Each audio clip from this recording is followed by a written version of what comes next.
Hello again and welcome back to our course on Excel 2019 Advanced. In this section, we're going to take a look at stock charts. In order to cover stock charts in detail, I will need to explain quite a bit to you about the way that the pricing works in certain exceptional situations. Now, it's really not going to help you learn Excel for me to spend too much time going through that, but I am going to explain one or two aspects of this because they are fundamental, not only in understanding certain types of charts and terminology, but you're also going to need to know a bit about this to do exercise 9. Now, I'm looking here at stock prices, and when you look at stock prices from various sources, surprisingly, the prices are presented in really quite a consistent way, and the prices you see here are pretty typical of what you will see. So we have here a day-by-day price.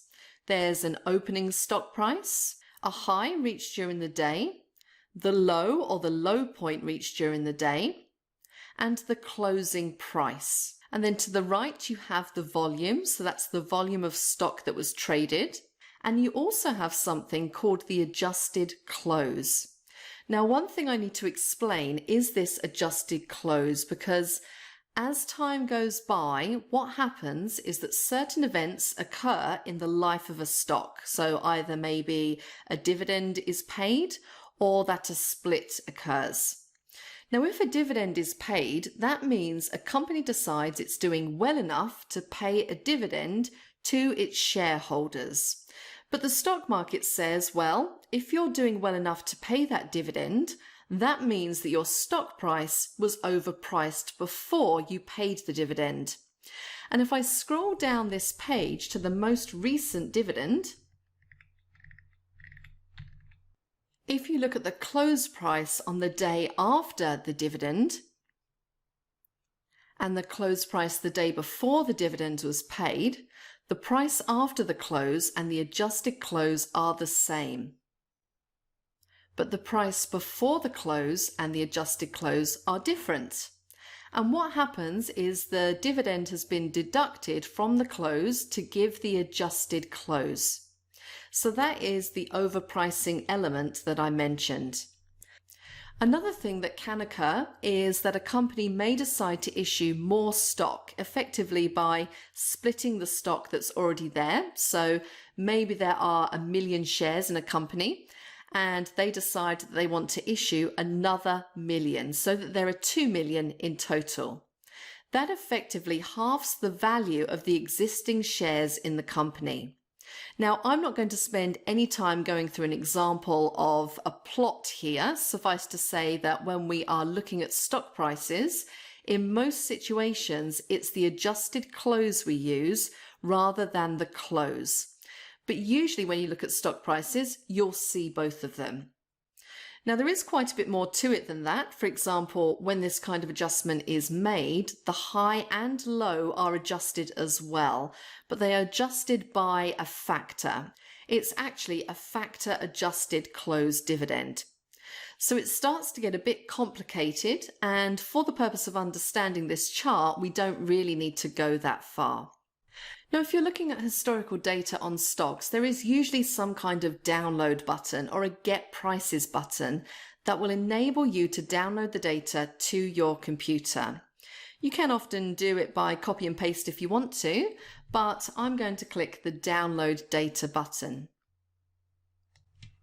So here's some data I downloaded earlier today. If I want to insert a stock chart, if I go to the Insert tab, open up my charts, go to All Charts and select Stock, I basically have 4 options: High-Low Close, Open High-Low Close, Volume High-Low Close, and Volume Open High-Low Close. Now, the important thing is whichever of those charts you're going to draw, to make sure that you have the columns in the relevant order. And of course, the first column in each case is going to be the date. Now, the one that I'm going to start with is the Open High-Low Close, which is the second one just here. But I need to select my data first. So let's just cancel out of here. And I'm going to select my data in columns A to E.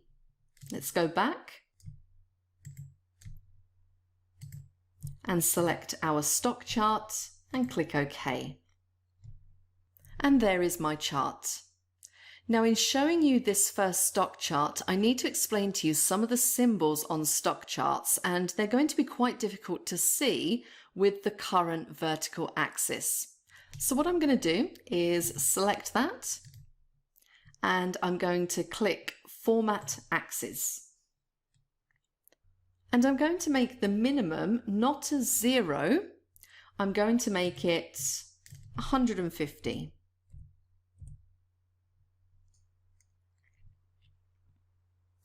Now it's a bit easier to see those symbols, and we have what is called a candlestick chart.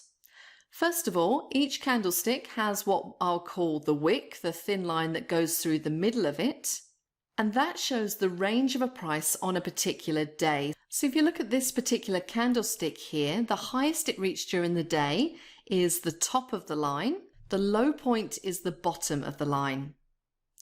Now the candle bit, or the wax bit, shows the variation from open to close. If it's a white candle, then the bottom is the opening price and the top is the close price. So in this particular case, the price closed higher than it opened. And these are referred to, as you can see there, by up bars. And the closing price is at the top of the up bar and the opening price is at the bottom of the up bar.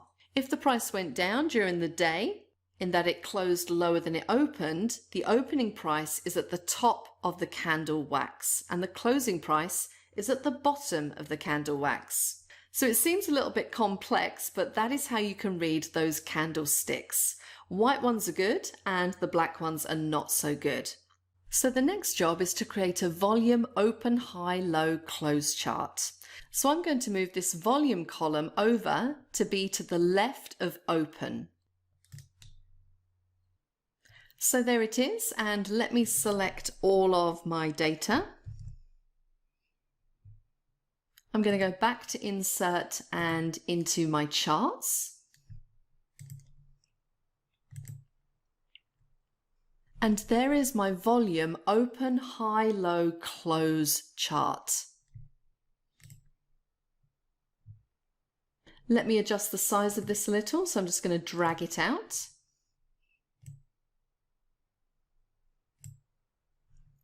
And it's not unusual with this type of chart to run into a little bit of trouble with the two sets of axes, the two vertical scales.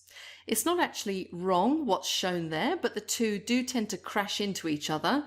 And of course, in this case, because the variation in price was over quite a narrow range, you can't really see the candlesticks very well anyway.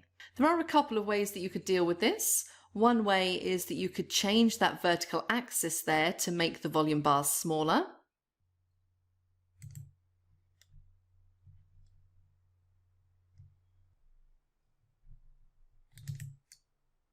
Or you could change the right-hand axis to make it easier to see the individual candlesticks. So let's do that here.